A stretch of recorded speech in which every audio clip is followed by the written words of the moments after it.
We've played a lot of Metroidvania style games in 2023, and when it comes to the genre, we have certainly seen a whole lot of them. But there's only quite like Supraland, and with Supraland 6 Inches Under, we have kind of the Metroidvania's Metroidvania.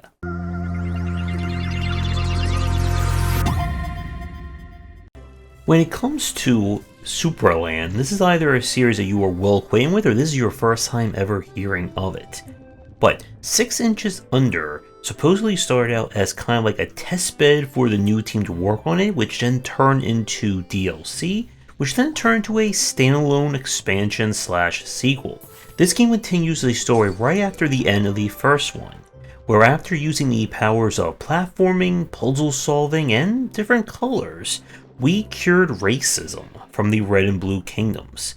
With everyone working together, a plan was hatched to leave Supraland, which takes place in the backyard of some family somewhere, and explore the house. But when something goes awry, thanks to the Reaganing, we are now, 6 inches under the ground, where there's more Supraland citizens, however we want to say it, more puzzles to solve, and lots of collectibles to find. So the MO of Supraland's design is built around two things. First is a huge assortment of collectibles and upgrades to find. Every area is full of miscellaneous upgrades that can do everything from make you run faster, let you do more damage, multiple jumps, and so on. These can be found in treasure chests, in secrets within secrets, and you kind of get the picture. The other thing this game does is it has a very robust movement and kind of equipment tech. Throughout each one of the major areas, you'll find gear, which in turn will unlock some kind of new ability or power, and every piece of gear has multiple uses and utility throughout the world of this game. So one of the early things you'll get is the ability to magnetize your character. This will allow you to kind of move around any metallic object, but then you'll be able to push off of it using another upgrade, giving you a quasi super jump. And the puzzle solving in Supraland, and of course by extension Supraland 6 Inches Under, is very advanced. The other kind of major aspect of this game is that it plays almost like an adventure title, as there are a lot of puzzles in each area. How the game is structured is that each one of the major areas has kind of one major puzzle, and in order to solve that, you'll have to complete a series of smaller puzzles that will either unlock resources you need, ways to go forward, or whatever. And there are bonus secrets and bonus puzzles as well. And even on top of that, there's also combat, as you unlock different melee and range options. Now, with that said, while there is fighting in this game, if you have any semblance of experience fighting in first person, then nothing in this game is going to really test you there. The real challenge is with the puzzle solving. The game really likes to challenge you with all kinds of logic and critical thinking based puzzles, where you'll need to use your various tools, the environment, miscellaneous items, in order to solve them.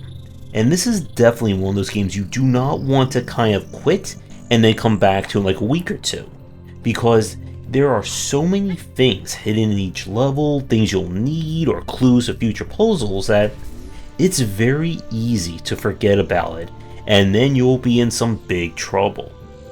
But as I said in the opening, what Supraland and Supraland 6 Inches Under do so well is that it is one of the best examples, in my opinion, of Metroidvania design. This is a game that every new upgrade radically changes how you approach the levels, how you can move around, areas that were harder are now easier, shortcuts, and all that good stuff. And again, you're going to be getting a lot of stuff in this game, and it leaves it up to you to figure out how to do everything. And I do wonder if this game was ever picked up by like speedrunners, as there's just so many things that will unlock or give you access to things. So with that said, I do have a few issues with this one. There are definitely kind of extensions from the first game, but we're going to take a quick break, and when we come back, we'll talk about that more. If you're interested in my thoughts on design, then be sure to check out my game design books. For entry-level students, we have 20 Essential Games to Study, and then the Game Design Deep Dive series that takes an extensive look at different genres, with more coming soon. As I said in the last part, Supraland and by extension 6 Inches Under are not easy games to play. They're not so much difficult because of bad controls or just being like problematic in terms of pain points, but they're just very challenging. And if you're going into this expecting either a pure platformer or a pure puzzle game, you're not going to quite get that with this series. They combine everything into one unique gameplay loop. You need to be as good at platforming as you are at puzzle solving and vice versa. And that can lead to some areas feeling a little bit weird and awkward to play. This is one of those games, like I said, that they will love to hide a clue or essential item just outside of where your normal camera would be pointing. And there are plenty of sections in this game that rely both on puzzle and platforming.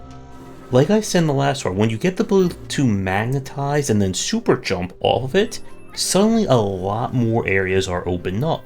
And more specifically, a lot more longer jumps that you'll need to figure out where you're supposed to be going.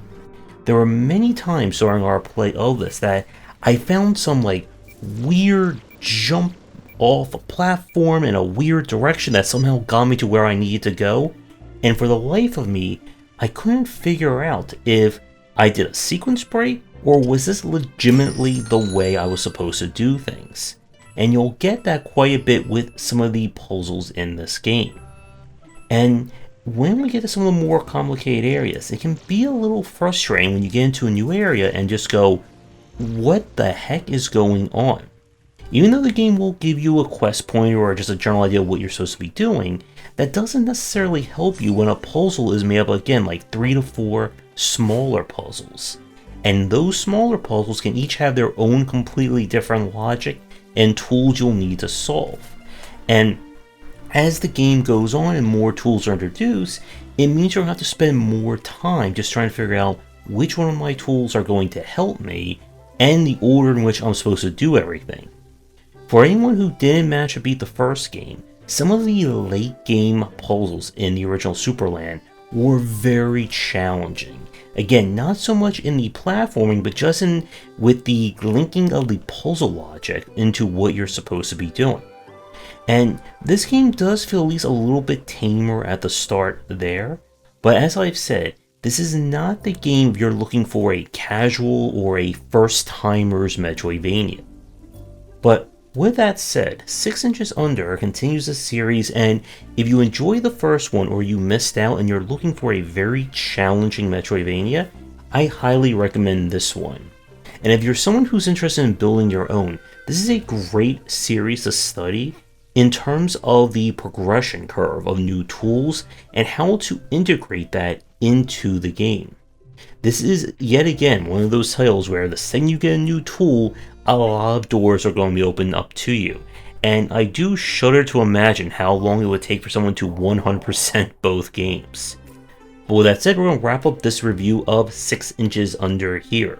Thank you so much for watching. Do all the YouTubing stuff people tell you to do. Be sure to check out our Discord and Patreon.